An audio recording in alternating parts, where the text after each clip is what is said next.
Bonsoir et bienvenue dans Crunch Time. Qu'il s'agisse de définir un métier ou d'expliquer un terme technique, grâce à Crunch Time, les mots du développement de jeux vidéo n'auront plus de secret pour vous.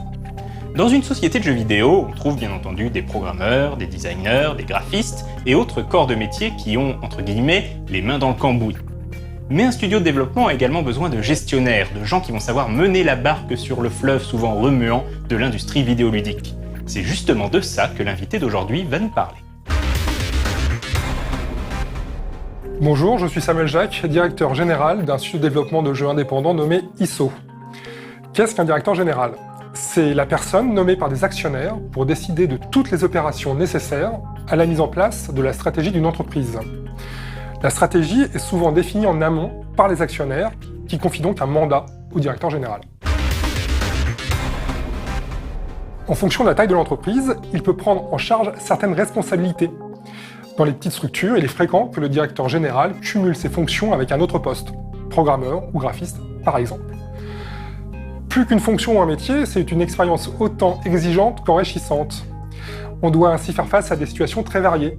En fonction des priorités, le directeur général est amené à superviser la conception et la réalisation d'opérations radicalement différentes, comme par exemple les choix éditoriaux sur les projets développés, la mise en place de la chaîne de production du jeu, la gestion des ressources humaines et financières, la recherche de financement, la négociation des contrats auprès des partenaires tiers, la promotion de l'entreprise et de ses projets et bien plus encore.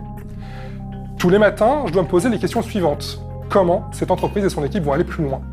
Est-ce que nous sommes sur la meilleure voie possible ? Quelles sont les décisions importantes que je dois prendre en priorité ? Pour m'aider au jour le jour, je suis secondé par un producteur qui prend en charge toute la réalisation du projet et une responsable administrative qui m'assiste sur la gestion globale des affaires. Pour parler plus concrètement de ISO, mon mandat était d'adapter un comics américain, Blue Estate, en jeu vidéo sur console. La reconnaissance de mouvement devait être la mécanique de gameplay principale. Quand nous avons commencé, nous étions juste 6 personnes dans un open space vide. Le challenge était donc de monter une équipe et un projet à partir de rien. Le premier objectif a été de développer une courte portion du jeu représentant sa qualité finale.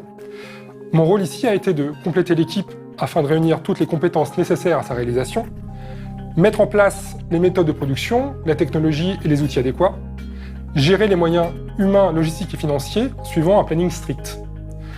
Après quelques mois, une fois notre démo finie, j'ai pu me concentrer sur la recherche de partenariats de distribution en parallèle de la production du jeu.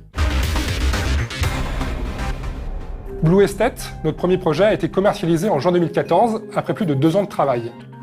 Alors que l'équipe travaillait sur le portage du jeu sur d'autres consoles, mon rôle a alors été d'initier un second projet fort de l'expérience accumulée. Après plus de 3 ans passés à la tête de l'entreprise, nous avons désormais un projet derrière nous, une équipe constituée travaillant sur un second projet avec des perspectives de partenariat intéressantes.